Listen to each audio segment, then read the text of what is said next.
So here's how I do videos. I love sharing these ideas. It's so important. We need inspiration and to not feel so alone, like got to figure it all out ourselves. But everything I share are things that either I was just talking to somebody about it, or it just came up in a session, or often it's come up a lot. It's something I've seen patterns, and I feel this mission because I get to do incredible work. I get to be a therapist online. I don't have any clients face to face. Clients are online, all over the world, different continents. The time zones are challenging, but I get to see patterns. So I try to think about you. You're in your position, thinking about your life. How are you doing? Are you successful? Is it going right, wrong? Are you good, bad? But what are you going to base it on? So you look at the people around you. That's usually a losing endeavor, right? We tend to have this harsh inner critic, and then we look at the people around us, and they're awesome, and we suck. So that doesn't work. And by the way, when it comes to comparison, you want to compare yourself to yourself, not to other people. You can compare yourself to other people for like, oh, I like that this person does this, or they don't do that. I'd like to be more like that. Okay, that's fine. But if you're a good person or not, that's got to come from you. Like, how am I doing? How did I just handle that thing? How did I handle it 6 months ago?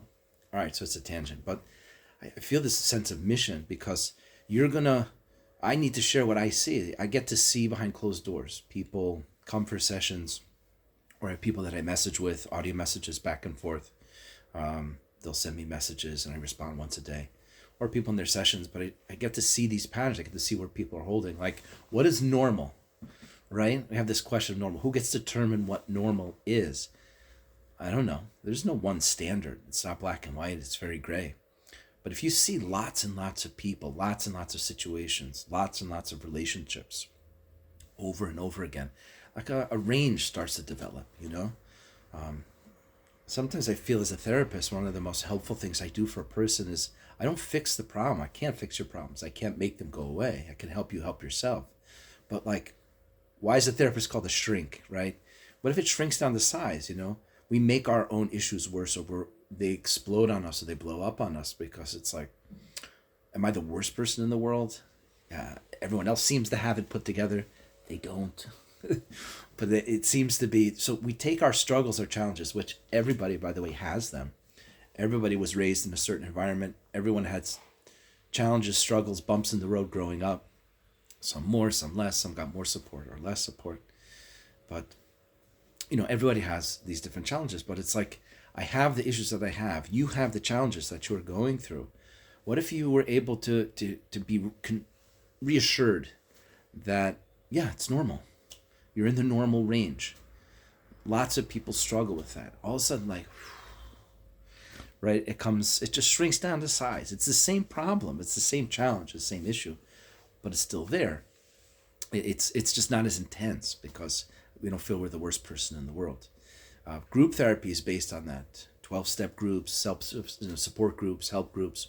You're sitting there, even if you're not sharing at all, I definitely encourage you to go. Even if you don't feel you have an issue or a challenge or a problem, these 12-step groups are helpful just to feel accepted, but to be amongst other people trying to grow. But you're sitting there listening, and I run groups, and I love running groups.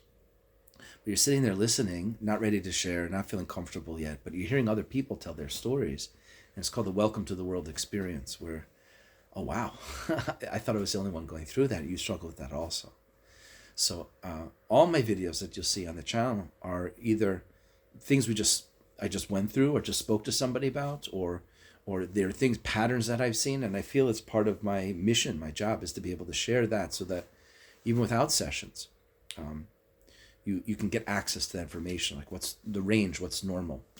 So it's kind of giving people a sense of the range, what's normal, what often happens, but also what works, based upon real situations, real issues, challenges, real ideas that I put to practice, real approaches in therapy, spiritual growth, emotional growth, development that I've hybrided and put together, and really just to put it out there and put it into practice. So I feel we need to share. It's a big introduction, but I was just talking with somebody, and I think this is one of the biggest challenges. It's a real key to growth, and it's a huge key, and that there's a lot of resistance. And that's a common phenomenon, which is that the more important, the more powerful something is, the more challenge, the more resistance, the more difficult it may be. Or you can flip that. How do you know what's an important, crucial area in your life to focus on? Take a look at some of the things that have the most resistance. Sometimes without support, without confidence, without encouragement, without feeling valid enough, we're going to shy away. Maybe you find yourself, you tend to shy away from challenges or difficulties. Let me do some of the easier stuff. That's okay. We'll build up to it. But look at some of the more challenging things.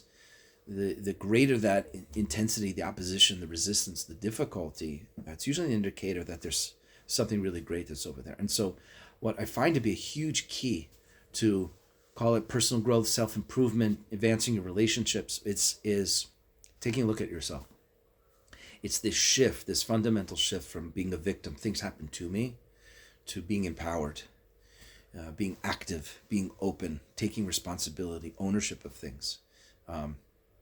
It's that shift out of a victim mentality, so that things happen for me. They're opportunities. And one place to see it is maybe you notice this in your own life. Maybe you see some of the people that you talk to, but let's make it easier, okay? Let's talk about other people, because there's this resistance to talk about ourselves. How am I contributing to my issues and struggles? But it looks like this. You're talking to someone and they have a struggle, they have a challenge, they have issues, and it's always this one's fault, and this one did me wrong, and this is an issue, and this is a problem. It's always everything that's out of their control, which is people, circumstances. The only thing in our control is ourself. Thoughts, words, and actions. But you'll tell me that you don't notice this. You have somebody that you've seen before. Maybe, dare I say, you noticed yourself doing it. But that's the key shift, is that it's everyone else's fault, right? I think there's a song. Was it Led Zeppelin song? Nobody's fault but mine. It's this shift, this change. Jocko Willink's idea of total ownership. I forgot the name of the book. It's a great title. But total ownership is that shift, but it's so hard to do. Why is it hard to do? Why is it hard to say, wait a minute, I'm the one constant in all these things, right? The person who says, this one did me wrong, and this issue, and my parents, and my job, and my boss, and work, and the town, and the city, and this, and everything else. They're the one constant, though, in all of those areas.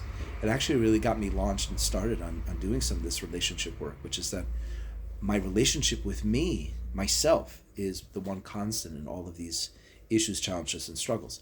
I'm not saying that those things aren't an issue. They are. But if that's the only approach that you have to dealing with that, this one's fault. You point the finger at someone and you've got three fingers pointing back at you. If that's the only approach, you're not going to move. You're going to just kind of spin in a circle. Feels like a tricycle with one wheel on the back is off. So you just kind of go around and around. That switch, that shift of like, wait a minute, I'm the one constant in all of this. I saw that early on as I was working with people, especially as I shifted online. And so I got to work with more people, more continents, more countries, and see that things are the same. But it's that I don't want to talk about me, or I'm afraid to talk about myself, or you're afraid to take a look at your own fears, or you think that you're so horrible and terrible that I can't go there. There's a reason that you're avoiding facing yourself. And so it's easier to point the finger at everybody else. What happens is you start to notice your own inner struggles in the people that are around you. Because you have it in you, that's why you see it so well in the other person. That's okay. But how do you then deal with it? Does it remain as, this person has an issue, you and you and you, or do you also start to take a look at yourself? But that's a difficult transition point. And so I found that people are comfortable saying, yeah, talk to me about my relationships. Okay. And then I'm going to say to you, well, but you're the one constant in all those relationships, so let's take a look at yourself. And then there's a little bit less resistance. There's a what's in it for me. There's a gain. You're going to help me fix my relationships. But this is the whole shift, the whole point. And it can be really difficult for people to break through this. So my hope is that by at least talking about it, there can be this awareness. If I'm talking to you face to face and I point this out, there's going to be, no, what do you mean? I don't do this, or it really is everybody else's fault. Okay, no problem. But I'm trying to plant the seed so that you can, shut off this video and think to yourself, like, wait a minute, how might I be contributing to the things that are going on in my life? That's a good question to ask. That's that shifting point. It doesn't, again, I want to reassure you, it doesn't mean that someone did you wrong. Okay, it's not a good person. But for example, do you realize that you are attracting and attracted to certain people and situations, likely subconsciously, because of the feelings that they bring out in you? So it's like you keep having the same issue with the same friends and the same colleagues at work, the same boss over and over and over again. You might be part of that system. And that's the work I like to help people do, because you are. The feelings that come up around those people, if you would start to name the feelings, you get to know it, because most of us have no vocabulary. What feeling words do you have? Happy, sad, angry, tired, right? So without the vocabulary, you can't really start to connect with what you feel. But if you would do it, and so wait a minute, I keep getting stuck in the same drama and issues with your friends. Okay, what do you feel? Oh, he said this and then, and what did you feel? Okay, when else have you felt it? Whoa, this is familiar.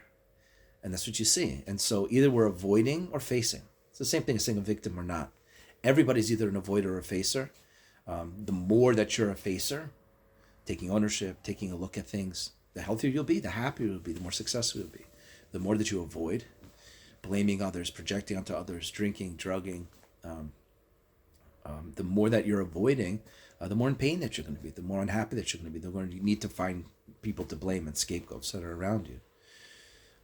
It's a painful position, but that's this. Just be aware for now, this key shift point, and do it on your own time, but just to be open to it. If you're sitting alone with your own thoughts and feelings, so then there's no ego at stake.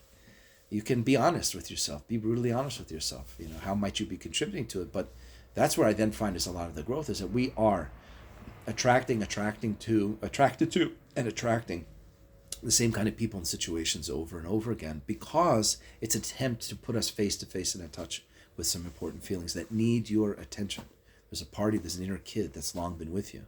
That's why, let's say, an issue happens with a colleague at work that pisses you off, and your response is really intense and strong, stronger than seems to fit the situation.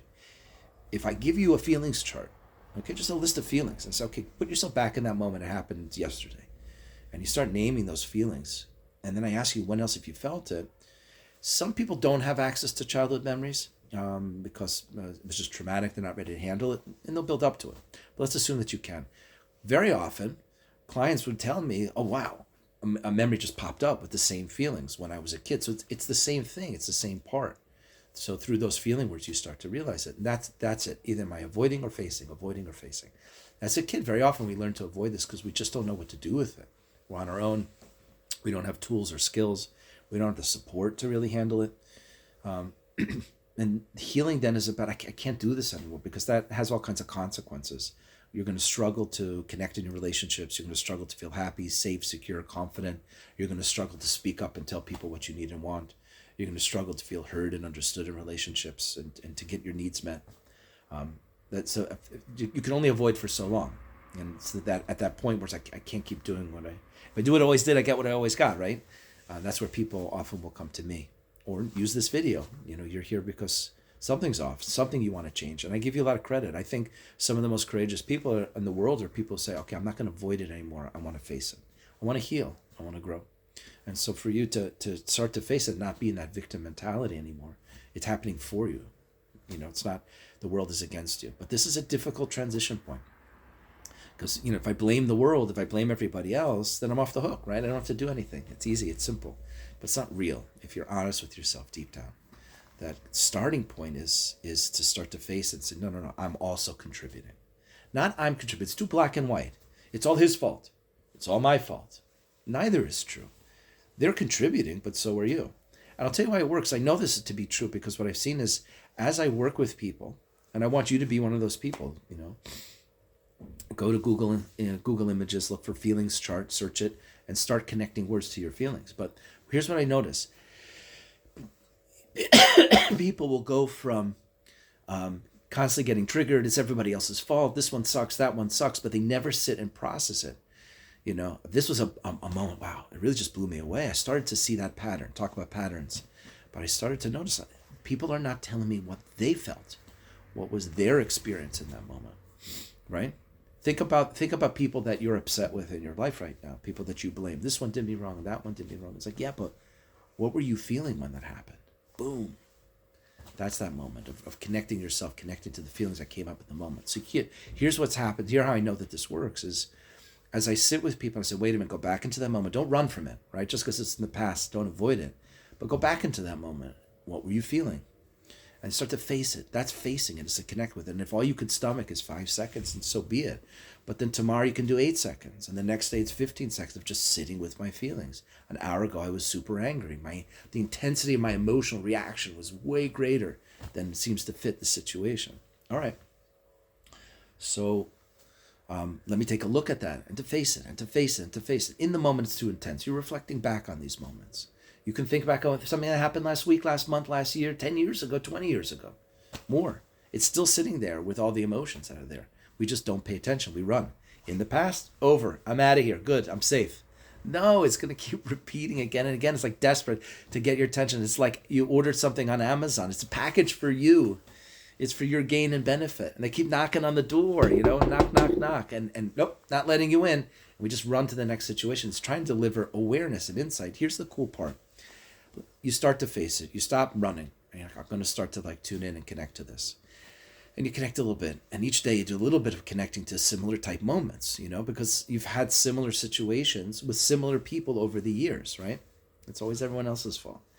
As you do that, you start to get to know the feelings that are always present in those very moments. You and those feelings, you and that part of you, you and that inner kid start to connect. That's called building a relationship with yourself. And in my mind, therapy is helping a person, teaching a person, supporting them to build a healthy relationship with themselves, that inner kid part. And then automatically your relationships with everyone around you starts to change. We treat people treat us based on the way that we treat ourselves. Let's say that again.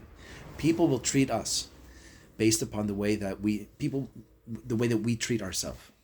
The way that you treat yourself becomes the way that you treat other people, becomes the way that other people treat you. That's another way to say it. Here's what the cool part is those same similar situations that with those same people that you always kept bumping into. It says, they did me wrong. You said, wait a minute, what do I feel? Tell yourself, what do you feel in those particular moments? As you do that, a little bit each day for, even just a week, when a similar situation comes up again in the future, your reaction is different. The emotions are more mellow. They don't hit as hard, as intense. You already know those feelings pretty well. You're like, oh, it's you again. No problem. And then the situations start to shift and change. It's just like, I don't take personally some of the stuff that people do. I'm good. I'm not avoiding anymore. I'm facing. You start to tune in and connect. So I don't need people to come into my life to bring out emotion and put me in touch with it. By the way, no one makes you feel anything. They just bring out feelings that you've long had. They're just the most recent current person trying to put you in touch with feelings that you've long felt. And it's totally needed your attention for a long time. And then you just don't take it personally anymore. The person behaving in a way that bothers you, it's like, wow, you're right. You're struggling. Instead of flip the switch, this one said to me and did me wrong and the whole thing. You're totally not aware of them. I mean, usually people do what they do because of them, not because of us, right? We think everybody's thinking about us. They're not. They're thinking about themselves. Or they're thinking everyone's thinking about them, right? But you don't take it personally. It's their stuff. You've already worked through those emotions. So I know that this works. And that's the key switch point from being a victim, it happens to me, to being empowered, to taking ownership. Extreme ownership, that's the name of the book with Jocko Willink. To take ownership of it, like, no, this happened for me. It's trying to put me in touch with something. Now, you can reflect back on those moments after the fact. You can go back into it. You can connect. You can tune into what's going on there. So you don't have to do it in the moment. In the moment, we're triggered. It's difficult. You do your best to get out of it, but reflect back on it. But that's that shift, that change to start to face. And it's very hard. There's a lot of resistance to doing it because there's so much incredibleness that awaits you when you start to face and tune in. And it's not crazy, intense, massive work. I think therapy should be practical and doable and affordable. I think people can grow a ton on their own, but with real tools, not just, a little bit of, coaching over here and a few exercises over there. It's got to get into the core. It's got to be real. I've sat, for tens of thousands of hours with people face to face and seen these patterns over and over again. And I deliver it to people and it works. And so I do these videos to help people start to heal themselves, to grow. It's like, why live less? Why underperform or not actualize potential or be real happy, in our relationships? But you gotta take a look at your own relationship. If the finger's pointing out everyone around you, what they've done, how they're bad, how they did you wrong, nothing's ever going to change. Again, I'm not saying that they're not to blame or at fault, but it's happening for you. What feelings come up when they do that? What does it put you in touch with? Start to get to know yourself, build a relationship with yourself, get to know a bit more about yourself that's being revealed to you in each of these interactions, situations, relationships, arguments. Get to know you a little bit better using those very situations. You don't have to run from it. That's what I got to say about that. So it's difficult and it's challenging, but at the same time, that's where so much massive growth is there. So I like to hit on this topic a lot. There's tons of videos and shorts going on the channel over here that will get into this and help you grow yourself.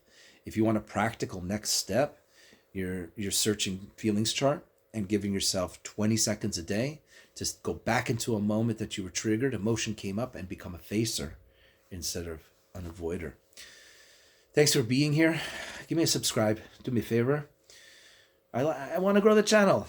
So do yourself a favor, because then you'll get more updates. And you know when I do videos, I try to do videos every day. I like doing shorts because it's like boom in the moment. Like I just got out of a session and this point is so clear and I can't wait to share it with other people. Because why should you suffer a minute longer if you could get an idea that could sprout into like a new awareness, a better relationship with yourself and healing? So do all the other stuff also. Like and share. Let your friends know.